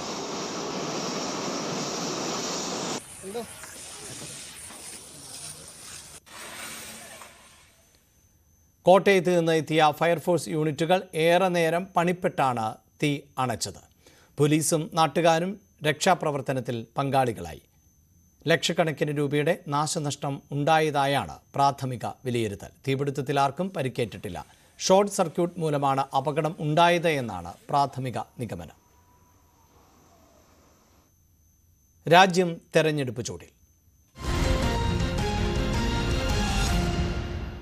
രാജ്യം തെരഞ്ഞെടുപ്പിലേക്ക്. Co presented by Berger paints, 100 years of trust. Keralam polling ബൂത്തിലെത്താൻ ഇനി 26 ദിവസം മാത്രമാണ് ശേഷിക്കുന്നത്. ഇതുവരെ 35 നാമനിർദ്ദേശ പത്രികകളാണ് കേരളത്തിൽ സമർപ്പിക്കപ്പെട്ടിട്ടുള്ളത്. ഈസ്റ്റർ ദിനം ആണെങ്കിലും ആരാധനാലയങ്ങളിൽ എത്തി വോട്ട് അഭ്യർത്ഥിക്കുന്ന തിരക്കിൽ ആയിരുന്നു സ്ഥാനാർത്ഥികൾ. വാർത്തയുടെ വിശദാംശങ്ങളുമായി വി വിനോദാണ് ചേരുന്നത്. വിനോദ്, ഈസ്റ്റർ ദിനത്തിൽ ദേവാലയങ്ങളിൽ എത്തുന്നു. അതിനുശേഷം ഭവന സന്ദർശനം ഉൾപ്പെടെയുള്ള സ്ഥാനാർത്ഥികളുടെ തിരക്കുകൾ തുടരുകയാണ്. അഭിലാഷ്, ഇന്ന് രാവിലെ ദേവാലയങ്ങൾ കേന്ദ്രീകരിച്ചായിരുന്നു സ്ഥാനാർത്ഥികൾ ഉണ്ടായിരുന്നത്. ഈസ്റ്റർ ദിനത്തിൽ ക്രൈസ്തവ ദേവാലയങ്ങളിൽ എത്തി വിശ്വാസികൾ കണ്ടു. ഈ ചടങ്ങുകളിൽ സ്ഥാനാർത്ഥികൾ പങ്കാളികളായി. അതിനുശേഷം പ്രമുഖ വ്യക്തിത്വങ്ങളെ കാണുന്ന തിരക്കിലാണ്. ഈസ്റ്റർ ദിനമായതുകൊണ്ട് തന്നെ വൈകുന്നേരമാണ് പൊതുപരിപാടികൾ അല്ലെങ്കിൽ ഈ തെരഞ്ഞെടുപ്പുമായി ബന്ധപ്പെട്ട കൺവെൻഷനുകളെല്ലാം വൈകിട്ടാണ്. ഈ സമയത്തെല്ലാം പ്രധാന വ്യക്തിത്വങ്ങളെ അവരെ വീടുകളിലെത്തി കാണുന്ന തിരക്കിലാണ് സ്ഥാനാർത്ഥികൾ. ഇതുവരെ 35 നാമനിർദ്ദേശ പത്രികകളാണ് സംസ്ഥാനത്ത് ആകെ സമർപ്പിക്കപ്പെട്ടത്. ഇനിയും പ്രമുഖ നേതാക്കൾ, പ്രധാനപ്പെട്ട മുന്നണികളുടെ നേതാക്കൾ ഇനിയും നാമനിർദ്ദേശ പത്രിക സമർപ്പിക്കാനുണ്ട്. ആറ്റിങ്ങലിൽ NDA സ്ഥാനാർത്ഥി വി മുരളീധരൻ, കൊല്ലത്ത് LDF സ്ഥാനാർത്ഥി M മുകേഷ്, പത്തനംതിട്ടയിൽ LDF സ്ഥാനാർത്ഥി തോമസ് ഐസക് തുടങ്ങിയവർ ഇതിനകം തന്നെ പത്രിക സമർപ്പിച്ചിരുന്നു. മറ്റുള്ളവരും അടുത്ത ദിവസങ്ങളിലായി പത്രിക സമർപ്പണം നടത്തും. ഇന്നും നാളെയും അവധിയാണ്. 4 വരെയാണ് പത്രിക സമർപ്പിക്കാൻ കഴിയുക. 5-ന് സൂക്ഷ്മ പരിശോധന നടക്കും. 8-നാണ് പത്രിക പിൻവലിക്കാനുള്ള ദിവസം. 26-ന് കേരളം പോളിംഗ് ബൂത്തിലേക്ക് പോകും. 2ാം ഘട്ട തിരഞ്ഞെടുപ്പിലാണ് കേരളവും ഉൾപ്പെടുന്നത്. അഭിലാഷ്, വിശദാംശങ്ങളാണ് വി വിനോദ് നൽകിയത്. ഇന്ത്യ സഖ്യത്തിന്റെ പ്രധാനമന്ത്രി സ്ഥാനാർത്ഥി രാഹുൽ ഗാന്ധി അല്ലെന്ന് CPI സംസ്ഥാന സെക്രട്ടറി ബിനോയ് വിശ്വം. ചരിത്രം അറിയാത്തവർ ആണ് രാഹുൽ ഗാന്ധിയെ പ്രധാനമന്ത്രി സ്ഥാനത്തേക്ക് ചൂണ്ടിക്കാട്ടുന്നത്. കെ സുരേന്ദ്രനെ വയനാട്ടിൽ മത്സരിപ്പിച്ചത് കോൺഗ്രസ് BJP ധാരണ കൊണ്ടാണ് എന്നും ബിനോയ് വിശ്വം ന്യൂസ് 18നോട് പറഞ്ഞു. CPIയുടെ സംസ്ഥാന സെക്രട്ടറി സഖാവ് ബിനോയ് വിശ്വമാണ് നമുക്കൊപ്പം ചേരുന്നത്. ഇപ്പോൾ തെരഞ്ഞെടുപ്പിന്റെ പ്രചാരണം 2ാം ഘട്ടത്തിലേക്ക് കടന്നു കഴിഞ്ഞിരിക്കുന്നു. എങ്ങനെയാണ് സംസ്ഥാനത്തെ CPIയുടെ അതോടൊപ്പം തന്നെ ഇടതുപക്ഷത്തിന്റെ പ്രതീക്ഷകൾ? കേരളം മുഴുവനും ഒരു ഇടതുപക്ഷ അനുകൂല കാറ്റ് വീശുന്നുണ്ട്. എല്ലായിടത്തും കാണാമത്. തെക്കും വടക്കും കിഴക്കും പടിഞ്ഞാറും എല്ലാം ഒന്നുപോലെ ആ കാറ്റ് വീശുന്നുണ്ട്. ഞങ്ങൾ തികഞ്ഞ വിജയപ്രതീക്ഷയിലാണ്. ഏറ്റവും പ്രധാനപ്പെട്ട ഒരു കാര്യം, വയനാട്ടിലാണ് CPIയുടെ ഏറ്റവും മുതിർന്ന നേതാവായ ആനിരാജ് മത്സരിക്കുന്നത്. അതും ഇന്ത്യ സഖ്യത്തിന്റെ പ്രധാനമന്ത്രി സ്ഥാനാർത്ഥി എന്ന് വിശേഷിപ്പിക്കുന്ന രാഹുൽ ഗാന്ധിക്കെതിരെയാണ്. ദേശീയ തലത്തിൽ ഇന്ത്യ സഖ്യത്തിനൊപ്പം നിൽക്കുകയും കേരളത്തിൽ എതിരെ മത്സരിക്കുകയും ചെയ്യുന്നൊരു സാഹചര്യമാണ് ഉള്ളത്. എങ്ങനെയാണ് ഇതിനെ കാണുന്നത്? അതൊരു സ്വാഭാവിക യാഥാർത്ഥ്യമാണ്. കേരളത്തിലെ മത്സരം LDFും UDFും തമ്മിലാണ്. അതെല്ലാവർക്കും അറിയാം. ആ കേരളത്തിലേക്ക് കോൺഗ്രസ് സ്ഥാനാർത്ഥിയായിട്ട് അയക്കേണ്ടത് രാഹുൽ ഗാന്ധിയെ തന്നെയാണോ എന്ന് ചിന്തിക്കേണ്ടത് കോൺഗ്രസ് ആയിരുന്നു. ഇന്ത്യ സഖ്യത്തിന് ഏറ്റവും മുഖമായിട്ടുള്ള രാഹുൽ ഗാന്ധിക്ക്, ഏറ്റവും വലിയ മുഖമായിട്ടുള്ള രാഹുൽ ഗാന്ധിക്ക് എവിടെയും മത്സരിക്കാം. വയനാട്ടിൽ മത്സരിക്കാം, എല്ലാ മണ്ഡലങ്ങളിലും രാഹുൽ ഗാന്ധിക്ക് മത്സരിക്കാം, പ്രശ്നമില്ല. പക്ഷേ വയനാട്ടിലേക്ക് രാഹുൽ ഗാന്ധിയെ പോലെ ഒരാളെ മത്സരിക്കാൻ പറഞ്ഞയക്കുമ്പോൾ ചില ഗൗരവമേറിയ രാഷ്ട്രീയ ചോദ്യങ്ങൾക്ക് കോൺഗ്രസ് പാർട്ടി ഉത്തരം പറയേണ്ടതായിരുന്നു. അല്ല, നിങ്ങൾക്കെതിരെ മത്സരിക്കുന്ന രാഹുലിനെ തന്നെയാണോ നിങ്ങൾ ഇന്ത്യ സഖ്യത്തിന്റെ പ്രധാനമന്ത്രി സ്ഥാനാർത്ഥിയായി കാണുന്നത്, ഇടതുപക്ഷം കാണുന്നത്? രാഹുൽ ഗാന്ധി എന്ന് പറയുന്ന ഒരു ആളെ ചൂണ്ടിക്കാണിച്ചുകൊണ്ടല്ല ഇന്ത്യ സഖ്യം മത്സരിക്കുന്നത്. ഇന്ത്യ സഖ്യത്തിന്റെ രാഷ്ട്രീയ ചരിത്രമുണ്ട്. ആ ചരിത്രം അറിയാത്ത ചില കോൺഗ്രസ് നേതാക്കന്മാരുണ്ട്. ഇന്ത്യ സഖ്യമായി മാറിയ BJP വിരുദ്ധ രാഷ്ട്രീയത്തിന്റെ പൊതുവായ പ്രവാഹമുണ്ട് ഇന്ത്യയിൽ. അതാണ് ഇന്ത്യയിൽ VP സിംഗ് ഗവൺമെന്റിനെ കൊണ്ടുവന്നത്. അതാണ് പിന്നീട് UF ഗവൺമെൻറ്റിനെ കൊണ്ടുവന്നത്. അതാണ് UPA 1, UPA 2 സർക്കാരിനെ കൊണ്ടുവന്നത്. അന്നൊന്നും ഇലക്ഷന് മുമ്പ് ഒരു നേതാവിനെ ഈ BJP വിരുദ്ധ രാഷ്ട്രീയ സഖ്യം ചൂണ്ടിക്കാണിച്ചിട്ടേ ഇല്ല. ആ പ്രാഥമികമായ ചരിത്രം പോലും അറിയാത്ത നേതാക്കന്മാരാണ് കോൺഗ്രസിൽ. ഇടയ്ക്കിടയ്ക്ക് രാഹുൽ ഗാന്ധിയാണ് ഇന്ത്യയുടെ കോൺഗ്രസിൻ്റെ പ്രൈം മിനിസ്റ്റർ മുഖം എന്ന് പറയാൻ പോകുന്നത്. വയനാട്ടിൽ K. സുരേന്ദ്രൻ മത്സരിച്ചതിനെതിരെ അങ്ങ് പറഞ്ഞു അത് BJPയുമായിട്ടുള്ള ധാരണയാണ് കോൺഗ്രസിൻ്റെ. അങ്ങനെ കരുതാൻ പറ്റുമോ? കോൺഗ്രസുമായിട്ടൊരു എന്നോട് ഡൽഹി രാഷ്ട്രീയത്തെ കൃത്യമായിട്ട് ഫോളോ ചെയ്യുന്ന ഒരു മാധ്യമ സുഹൃത്താണ് പറഞ്ഞത്. ഞങ്ങൾ വയനാട്ടിലേക്ക് വന്നത് BJPയുടെ സംസ്ഥാനത്തെ ഏറ്റവും വലിയ ആൾ എതിർക്കാൻ വേണമെന്ന് പറയാൻ ഒരു ന്യായം വേണം. കോൺഗ്രസും BJPയും ധാരണയിലാണെന്ന് പറയും. അത് ഇതുകൊണ്ട് മാത്രമല്ല, കോൺഗ്രസ് BJP ധാരണ ഇവിടെ പുതിയതല്ലല്ലോ. പത്തനംതിട്ടയിൽ LDF പരാതിയിലും നടപടിയുമായി ജില്ലാ വരണാധികാരി ആന്റോ ആന്റണിയുടെ വികസന ഫണ്ട് ഉപയോഗിച്ച് നിർമ്മിച്ച ബസ് കാത്തിരിപ്പ് കേന്ദ്രങ്ങളിലെ പേരും ചിത്രങ്ങളും മറയ്ക്കാൻ നിർദ്ദേശം നൽകി. ഇലക്ഷൻ സ്ക്വാഡിനാണ് കളക്ടറുടെ നിർദ്ദേശം. എന്നാൽ LDF ഭരണസ്വാധീനം ഉപയോഗിച്ച സർക്കാർ സംവിധാനങ്ങൾ ദുരുപയോഗം ചെയ്യുകയാണ് എന്ന് ആന്റോ ആന്റണി വിമർശിച്ചു.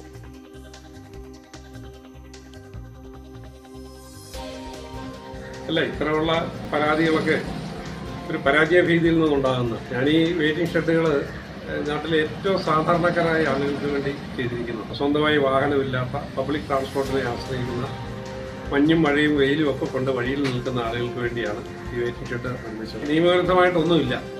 പിന്നെ ഭരണകക്ഷിയുടെ പരാതി ആയതുകൊണ്ട് തൃപ്തിപ്പെടുത്താനായിരിക്കും മറയ്ക്കാൻ പറഞ്ഞത്. മറയ്ക്കട്ടെ. പക്ഷേ ഞാൻ ഇനിയും MP ആയിട്ട് ജയിച്ചു വന്നാൽ ഏറ്റവും കൂടുതൽ പ്രിയോറിറ്റി കൊടുക്കുന്ന ഈ സാധാരണക്കാർക്ക് സൗകര്യം ഒരുക്കുന്ന ഈ വെയിറ്റിംഗ് ഷെഡുകൾക്കായിരിക്കും ഇനിയും ധാരാളം വെയിറ്റിംഗ് ഷെഡുകൾ കൊടുക്കും. കാരണം ഞാൻ ഈ പോകുന്ന വഴികളിലൊക്കെ നോക്കുന്നുണ്ട്, എല്ലാ വെയിറ്റിംഗ് ഷെഡും നിറച്ച് ആളുകൾ ഇരിക്കുകയാണ്. അപ്പോൾ അവർക്ക് അത്ര വലിയ ആശ്വാസമാണ്.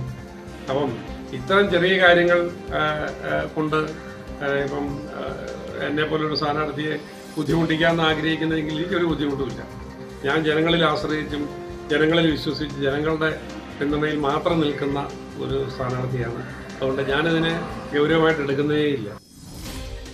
ആന്റോ ആന്റണി MPയുടെ വികസന ഫണ്ട് ഉപയോഗിച്ച് നിർമ്മിച്ച ബസ് കാത്തിരിപ്പ് കേന്ദ്രങ്ങളിൽ തെരഞ്ഞെടുപ്പുമായി ബന്ധപ്പെട്ട പേര്, ചിത്രങ്ങൾ ഒന്നും പാടില്ല എന്നതാണ് ഇപ്പോൾ കളക്ടർക്ക് നിർദ്ദേശം നൽകിയിട്ടുള്ളത്. ഇലക്ഷൻ സ്ക്വാഡാണ് ഇത് സംബന്ധിച്ച് നിർദ്ദേശം നൽകിയിട്ടുള്ളത്.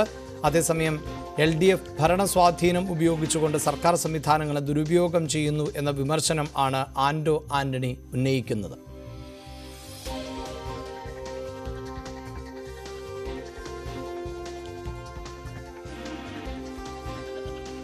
LDF നൽകിയ പരാതിയിൽ ആണ് ഇത്തരത്തിലൊരു നിലപാട് ഇലക്ഷൻ സ്ക്വാഡ് സ്വീകരിച്ചിട്ടുള്ളത്. വാർത്തയുടെ വിശദാംശങ്ങളുമായി ശശിനാരായണൻ ചേരുന്നുണ്ട്. ശശിനാരായണൻ, ഈ പരാതിയുടെ അടിസ്ഥാനം എന്താണ്?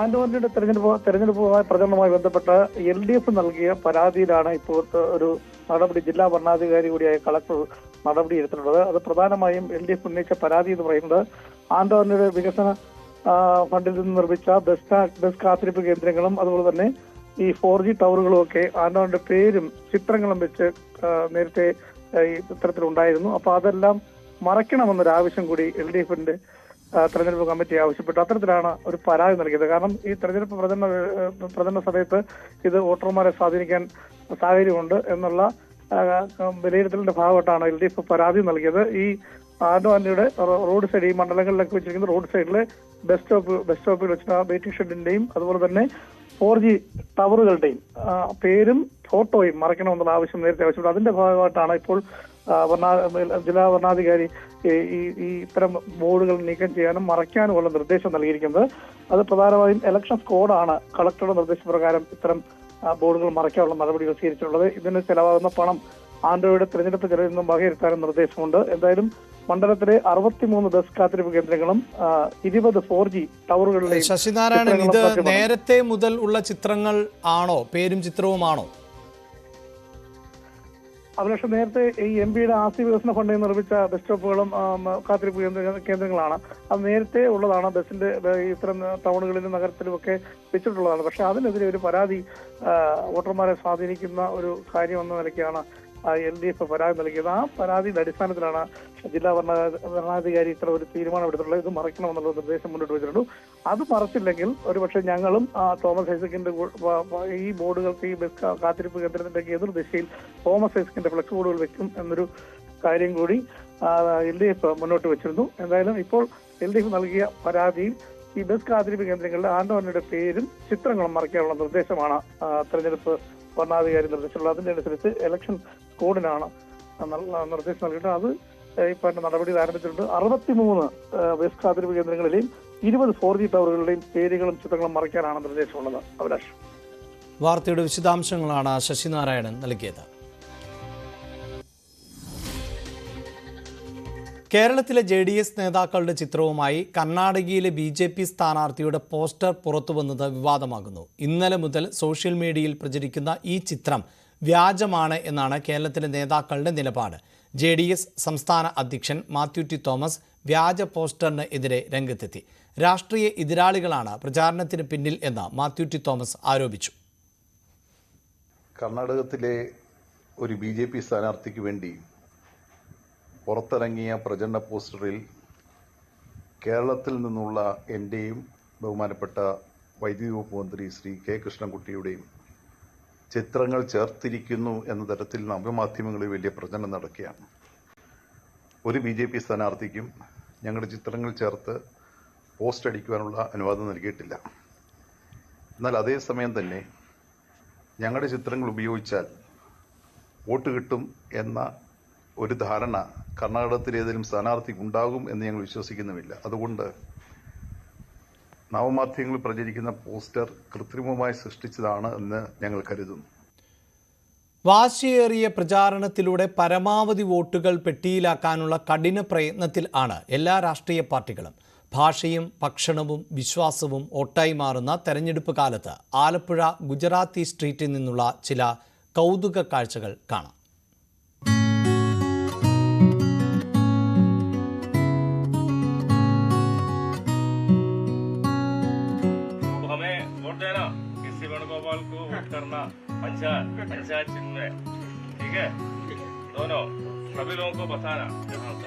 കിഴക്കിന്റെ വെനീസായ ആലപ്പുഴയുടെ മലഞ്ചരക്ക് വ്യവസായത്തിന്റെ പ്രതാപകാലത്തെ ഓർമ്മകൾ പേറുന്ന തെരുവീഥികളാണ് ഗുജറാത്തി സ്ട്രീറ്റ് ഉൾപ്പെടെയുള്ള ഈ പഴമയുടെ ഇടങ്ങൾ.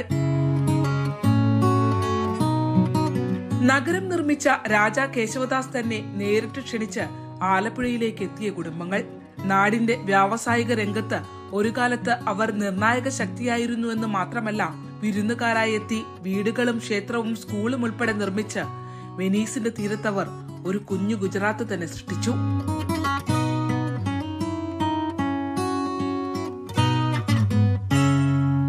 നഗരം അടക്കി വാണിരുന്ന നൂറുകണക്കിന് കുടുംബങ്ങളിൽ നിന്ന് അവശേഷിക്കുന്നവർ വിരലിലെണ്ണാവുന്നവർ മാത്രം.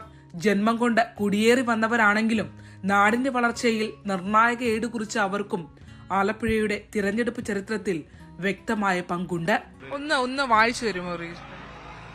ആലപ്പുഴ संसदीय मध्य विस्तारण UDF उम्मीदवार KC വേണുഗോപാൽ ने पंचा चिन्ह पर मत अभी जिताव എന്നുള്ളതാണ്. ഇവിടെ ആലപ്പുഴ പാർലമെന്റ് മണ്ഡലത്തിലേക്ക് UDF സ്ഥാനാർത്ഥിയായി മത്സരിക്കുന്ന KC വേണുഗോപാലിനെ കൈ അടയാളത്തിൽ വോട്ട് ചെയ്ത് വിജയിപ്പിക്കണമെന്നുള്ള അഭ്യർത്ഥനയാണ് മുന്നോട്ട് വെച്ചിട്ടുള്ളത്. നിങ്ങളിത് എങ്ങനെയാണ് എഴുതിപ്പിച്ചത്?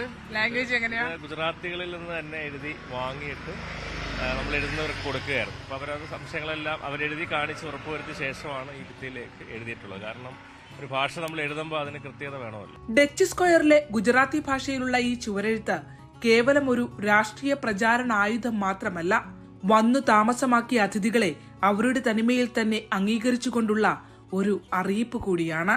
ഒരുപാട് ആളുകൾ ആലപ്പുഴയിൽ ഉണ്ടായിരുന്നു. ഇപ്പോൾ വളരെ കുറച്ച് കുടുംബങ്ങൾ മാത്രമാണ് അവശേഷിക്കുന്നത്. ഗുജറാത്തി കുടുംബങ്ങളായി ഉള്ള ആളുകൾ വളരെ കുറച്ച് പേരാണ്. ഇപ്പോൾ നമ്മൾ ഉള്ളത് അരുൺകുമാർ സാറാണ്.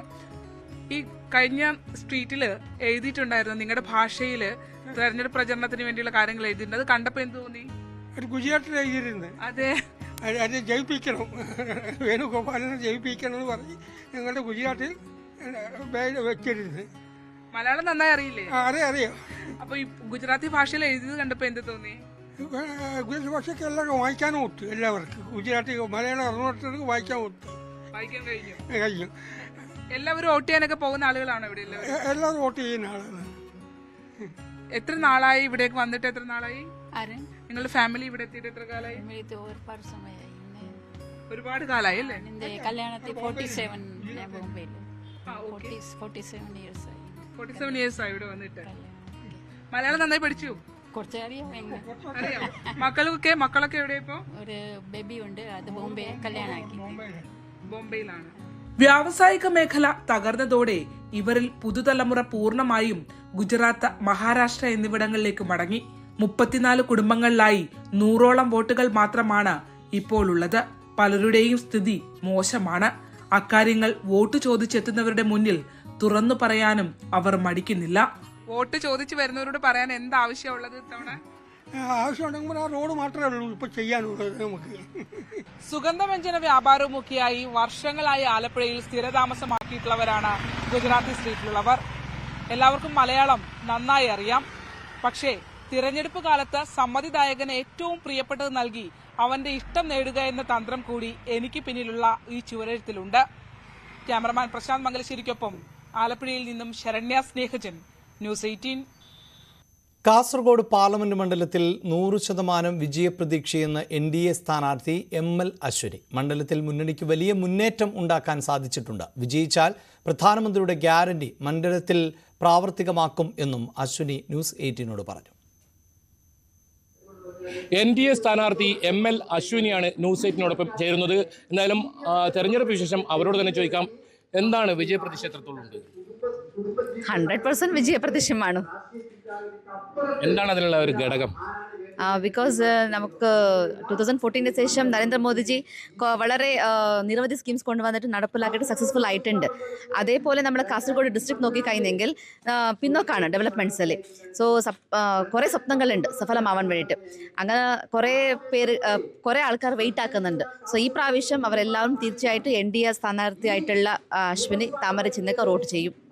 ഈ മഞ്ചേശ്വരം കാസർഗോഡ് മണ്ഡലത്തിലാണ് പാർട്ടിക്ക് ഏറ്റവും കൂടുതൽ ശക്തിയുള്ളത്. മറ്റ് മണ്ഡലങ്ങളെ നോക്കുമ്പോൾ ഇപ്പോൾ എങ്ങനെയാണ് ഇപ്പോൾ തെരഞ്ഞെടുപ്പ് പര്യടനമൊക്കെ നടക്കുന്നതല്ലേ? എങ്ങനെയാണ് കാണാൻ പറ്റുന്നത്? കല്ലേശ്ശേരി, പയ്യന്നൂർ, തൃക്കരിപ്പുറം, നീലേശ്വരം ഈ ഭാഗത്തല്ല, കാഞ്ഞങ്ങാട് ഭാഗത്തല്ല നല്ല ശക്തമായിട്ടുള്ള പ്രചരണം സ്റ്റാർട്ടായിട്ടുണ്ട്. വർക്ക് നടക്കുന്നുണ്ട്. ഞാൻ അവിടെ പോയിട്ടാകുമ്പോൾ നല്ല സ്വീകരണമുണ്ട്. ആൾക്കാരുടെ ഇടയിൽ കയറി നടക്കുന്നുണ്ട്. കോളേജസും പോകുന്നുണ്ട്, ഹോസ്പിറ്റൽസ് പോകുന്നുണ്ട്. എവിടെ പോയി കഴിഞ്ഞെങ്കിലും നല്ല ഒരു മാറ്റങ്ങൾ മുഖത്ത് കാണുന്നുണ്ട്, ആൾക്കാരുടെ മുഖത്തിൽ കാണുന്നുണ്ട്. വനിതാ സ്ഥാനാർത്ഥി എന്ന പരിഗണന കൂടുതൽ കിട്ടുന്നുണ്ട്? തീർച്ചയായിട്ടും കിട്ടുന്നുണ്ട്. സ്ത്രീ ആയിക്കൊണ്ട് സ്ത്രീകൾ ഇടയ്ക്ക് പോകുമ്പോൾ നല്ല സ്വീകരണമാണ്, നല്ല സപ്പോർട്ടാണ്, നല്ല ഒരു ആത്മവിശ്വാസം അവർക്ക് ഉണ്ട്. സ്ത്രീയായിട്ട് വന്നു കഴിഞ്ഞാൽ എന്തെങ്കിലും സ്ത്രീകൾക്ക് ഉപകാരം ഉണ്ടാവുമെന്ന് ആ വിശ്വാസം അവർക്കുണ്ട്. ഇപ്പോൾ പുതിയ സർവേകളെല്ലാം മോദി അധികാരത്തിലെത്തും തന്നെയാണ് പറഞ്ഞിട്ടുള്ളത്. അങ്ങനെയാണെങ്കിൽ കാസർഗോഡ് ജില്ലയിൽ നമുക്ക് എന്തൊക്കെ വികസനമാണ് നമ്മൾ കൊണ്ടുവരാൻ ആഗ്രഹിക്കുന്നത്? മൾട്ടി സ്പെഷ്യാലിസ്റ്റ് ഹോസ്പിറ്റൽ വേണം, കോളേജസ് വേണം. അതേപോലെ നമ്മളെ കുടിവെള്ളൻ്റെ പ്രശ്നങ്ങളുണ്ട്. ഞാൻ ഈ ലാസ്റ്റ് ടൈം ഇവിടെ പോയിട്ടുണ്ടായി, കടപ്പുറത്ത് പോയിട്ടുണ്ടായി. അപ്പോൾ അവിടെ ഹാർബറിൻ്റെ പ്രശ്നമുണ്ട്. എവിടെ പോയെങ്കിലും പ്രശ്നങ്ങൾ പറയുന്നുണ്ട് ആൾക്കാർ. സോ തീർച്ചയായിട്ടും ഞാൻ ഇവിടെ ജയിച്ചു വന്ന് കഴിഞ്ഞെങ്കിൽ മോദിജിൻ്റെ ഗ്യാരണ്ടീൻ്റെ അശ്വിനിൻ്റെ ഉറപ്പാണ് നല്ല കാസർഗോഡ് മണ്ഡലം ഡെവലപ്മെൻറ്റിൽ കാണും.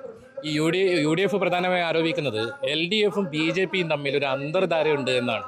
അതിനെങ്ങനെയാണ് മറുപടി പറയുന്നത്? ഞാൻ അങ്ങോട്ട് പറയാം, LDF പിന്നെ UDFിൽ അന്തർധാരണയുണ്ടെന്ന്. അങ്ങനെ ഒന്നുമില്ല. BJP ആരെ ഞങ്ങൾ we are not taking any support. BJP നമ്മൾ നരേന്ദ്രമോദിജി കൊണ്ടുവന്ന നിരവധി സ്കീംസ് ഉണ്ട്. അപ്പോൾ എല്ലാവർക്കും താഴെത്തട്ടുള്ള ആൾക്കാർക്ക് എല്ലാവർക്കും അറിയാം. ബിക്കോസ് മോദിജി അവിടെ ഉള്ള കൊണ്ട് നമ്മൾ ഇവിടെ നല്ലതായിട്ട് ജീവിക്കുന്നുണ്ട്, നമുക്ക് എല്ലാം കിട്ടുന്നുണ്ട്, ആനുകൂല്യം കിട്ടുന്നുണ്ടെന്ന് നന്നായിട്ട് എല്ലാ വീട്ടിലും അറിയാം. ബിക്കോസ് എല്ലാ വീട്ടിലും ഓരോരോ ബെനിഫിഷ്യറീസ് ഉണ്ടാണ്. കേന്ദ്ര സർക്കാർ പദ്ധതിൻ്റെ ഓരോരോ ബെനിഫിഷ്യറി എല്ലാ വീട്ടിലുണ്ട്. സോ ഇത് ജനങ്ങളിടയിൽ ഓൾറെഡി അറിയും. So we are not depending about any others. അതുപോലെ കേന്ദ്രത്തിലെ മോദിജി അധികാരത്തിൽ വരുമെന്നാണ് സർവേവെങ്കിലും കാസർഗോഡ് ജില്ലയിൽ രാജ്മോഹൻ ഉണ്ണിത്താൻ 1,00,000 ഭൂരിപക്ഷത്തിൽ വരുന്നൊക്കെയാണ് പല സർവേകളും വന്നിട്ടുള്ളത്. അതിനെങ്ങനെയാണ് കാണുന്നത്? സർവേകൾ വരുന്നു, അത് അവർ പറയുന്നല്ലേ സർവേകൾ. പിന്നെ നമുക്ക് വെയിറ്റ് ആക്കിയിട്ട് നോക്കാം. Let's watch and wait. വിജയ ആശംസകൾ. Thank you. എന്തായാലും വലിയ വിജയ പ്രതീക്ഷയിൽ തന്നെയാണ് NDA സ്ഥാനാർത്ഥിയുള്ളത്. KV Baiju, news 18 Kasaragod. പത്തനംതിട്ട അടൂർ പട്ടാഴിമുക്കിലെ വാഹനാപകടത്തിൽ RTO എൻഫോഴ്സ്മെന്റിന്റെ അന്വേഷണ റിപ്പോർട്ട് പുറത്ത്. കാർ അമിത വേഗതയിൽ മനഃപൂർവ്വം ട്രക്കിലേക്ക് ഇടിച്ചു കയറ്റിയതായി ബ്രേക്ക് ഉപയോഗിച്ചിട്ടില്ല എന്നും റിപ്പോർട്ടിൽ പറയുന്നുണ്ട്. അടൂർ പട്ടാഴിമുക്കിലെ വാഹന അപകടത്തെ സംബന്ധിച്ച റിപ്പോർട്ട് ആണ് ഇപ്പോൾ പുറത്തു വന്നിട്ടുള്ളത്. ശശി നാരായണൻ ആണ് വാർത്തയുടെ വിശദാംശങ്ങളുമായി ചേരുന്നത്. ശശി, എന്താണ് ഈ റിപ്പോർട്ടിൽ പറയുന്നത്? അഭിലാഷേ, ഈ അടൂർ പട്ടാഴിമുക്കിൽ നടന്ന അപകടം ആദ്യഘട്ടത്തിൽ ആത്മഹത്യയാണെന്ന് സാധാരണ അപകടമാണെന്ന് കരുതുകയും പിന്നീട് ആത്മഹത്യയിലേക്ക് എത്തുകയും ചെയ്തു. പക്ഷെ അതൊക്കെ നിൽക്കുമ്പോഴും ഈ വാഹന അപകടത്തിലെ ദുരൂഹതകൾ കണ്ടെത്താൻ പോലീസ് ഒരു ശ്രമം നടത്തുന്നുണ്ട്. അതിന്റെ രീതിയിലുള്ള അന്വേഷണങ്ങൾ നടന്നുകൊണ്ടിരിക്കുകയാണ്. അതിനിടയിലാണ് ഇപ്പോൾ മോട്ടോർ വാഹന വകുപ്പ് RTO എൻഫോഴ്സ്മെന്റ് ഒരു റിപ്പോർട്ട് ഈ അപകടവുമായി ബന്ധപ്പെട്ട് സമർപ്പിച്ചിട്ടുള്ളത്. അത് പ്രധാനമായും പറയുന്നത് ഈ വാഹനം അമിത വേഗത്തിലായിരുന്നു, ബ്രേക്ക് ഉപയോഗിച്ചിരുന്നില്ല. രണ്ടുപേരും അപകടത്തിൽ മരണപ്പെട്ട അനുജയും അതുപോലെ തന്നെ ഹാഷിങ്ങും ഈ രണ്ടുപേരും സീറ്റ് ബെൽറ്റും ധരിച്ചിരുന്നില്ല എന്നുള്ള കാര്യമാണ് പ്രധാനമായും കണ്ടെത്തിയിട്ടുള്ളത്. ആ അപകടത്തിൽ രണ്ടുപേരും തൽക്ഷണം മരിക്കാനുണ്ടായ കാരണങ്ങളും അത് തന്നെയാണ്. ബ്രേക്ക് ഉപയോഗിച്ചിരുന്നില്ല, വാഹനം അമിത വേഗത്തിലായിരുന്നു ഈ ട്രക്കിൽ പോയി ഇടിച്ചതെന്നുള്ള കാര്യമാണ് ഇപ്പോൾ കണ്ടെത്തിയിരിക്കുന്നത്. അപ്പം ഈ നിലവിൽ ഈ രണ്ടുപേരും ആത്മഹത്യ ചെയ്യാനുള്ള സാഹചര്യം അത്തരം കാര്യങ്ങളൊക്കെ പോലീസ് പരിശോധിക്കുന്നുണ്ടെങ്കിലും ഈ അപകടത്തിനുള്ള കാരണങ്ങൾ, വാഹനം ഉപയോഗിച്ചിട്ട് കാരണങ്ങൾ എന്താണെന്നുള്ള കണ്ടെത്തുക എന്നുള്ളത് RTO എൻഫോഴ്സ്മെന്റുമാണ് ഇപ്പൊ കണ്ടെത്തിയിരിക്കുന്നത്. അത് പോലീസും ഈ രണ്ടുപേരും ചേർന്നാണ് ഇപ്പോൾ ഇത്തരം ഒരു കാര്യങ്ങൾ അന്വേഷണം നടത്തുന്നത്. ഇപ്പൊ പോലീസ് പ്രധാനമായും ഇവരുടെ ചാറ്റുകളും കോൾ ലിസ്റ്റുകളും പരിശോധിച്ചതിന് ശേഷമായിരിക്കും ഇവർ തമ്മിലുള്ള സൗഹൃദ മറ്റു കാര്യങ്ങളൊക്കെ പരിശോധിച്ചായിരിക്കും ഈ ഇത്തരത്തിലാണ് ഈ അനുജയെ അവിടെ കടത്തിക്കൊണ്ടുവന്ന് അപായപ്പെടുത്തി അപകടപ്പെടുത്തി ഹാഷിന്ന് സ്വയം മരിക്കുകയായിരുന്നു എന്നുള്ള നിഗമനത്തിലാണ് ഇപ്പം നിലവിലുള്ള അത്തരത്തിലാണോ എന്നുള്ള കാര്യമാണ് പോലീസ് പ്രധാനമായി പരിശോധിക്കുന്നത്. ഈ രണ്ട് കാര്യം കൂടി ഈ രണ്ട് കാര്യം പരിശോധിച്ചായിരിക്കും ഇതിന് കൃത്യമായൊരു തീരുമാനം എത്തുക. എന്തായാലും വാഹനം അമിത വേഗത്തിലായിരുന്നു എന്നുള്ള കാര്യത്തിലും ബ്രേക്ക് ഉപയോഗിച്ചില്ല, രണ്ടുപേരും സീറ്റ് ബെൽറ്റും ധരിക്കാത്തതുകൊണ്ട് തന്നെ മുൻകൂട്ടി തന്നെ മരിക്കാൻ തയ്യാറായിരുന്നു എന്നുള്ളതാണ്, മനഃപൂർവ്വം കൊണ്ടിരിക്കാൻ ആത്മഹത്യക്ക് തയ്യാറായിരുന്നു എന്നുള്ളതാണ് സൂചനകൾ നൽകുന്നതെന്നാണ് RTO നൽകിയ റിപ്പോർട്ടിലുള്ളത്. അഭിലാഷൻ, വിശദാംശങ്ങൾ നൽകിയത് ശശി നാരായണൻ. ആദ്യ സിനിമയിൽ തന്നെ ശ്രദ്ധേയ വേഷം, അതിനുവേണ്ടി വന്ന പ്രയത്നം, ആടുജീവിതത്തിനോടൊപ്പമുള്ള അനുഭവങ്ങൾ ന്യൂസ് 18നോട് പങ്കുവയ്ക്കുകയാണ് ഗോകുൽ. ഹക്കീം എന്ന തൻ്റെ കഥാപാത്രം പ്രേക്ഷകർ ഏറ്റെടുത്ത സന്തോഷത്തിലാണ് ഗോകുൽ. നമസ്കാരം. മലയാളി പ്രേക്ഷകർ ഏറെക്കാലമായി കാത്തിരുന്ന ചിത്രമാണ് ആടുജീവിതം.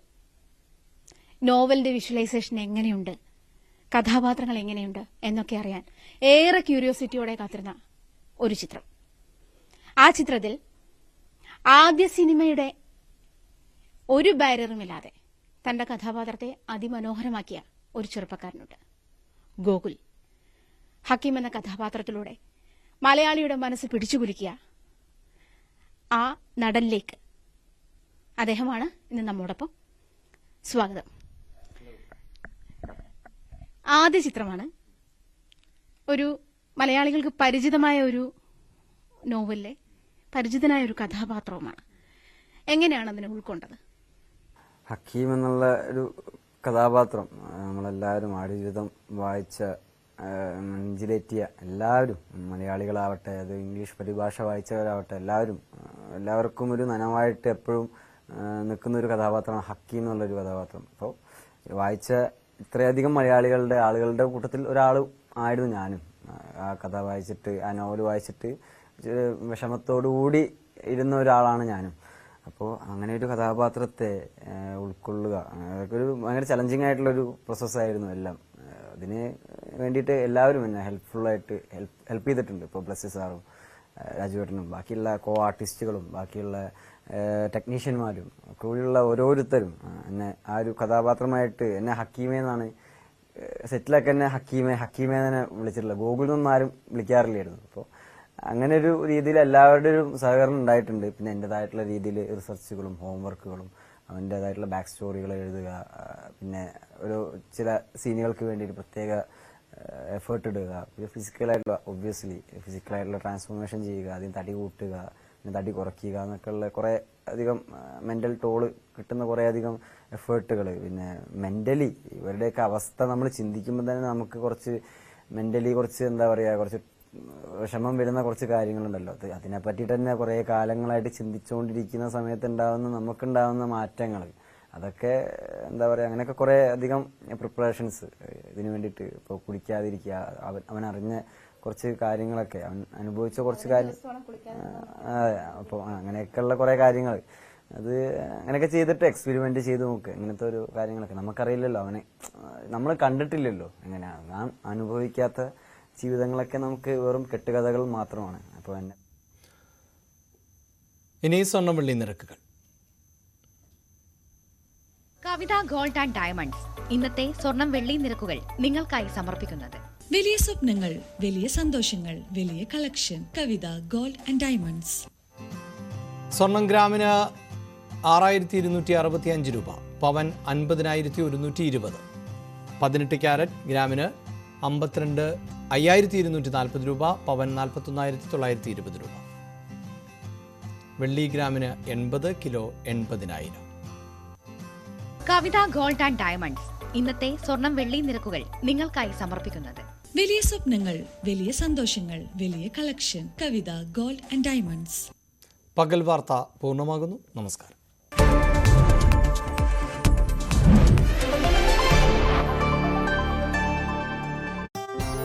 ഒപ്പം തന്നെ സ്ത്രീകൾ നേരിടുന്ന അതിക്രമം അടക്കമുള്ള വിഷയങ്ങളും ചൂണ്ടിക്കാണിക്കുന്നുണ്ട്.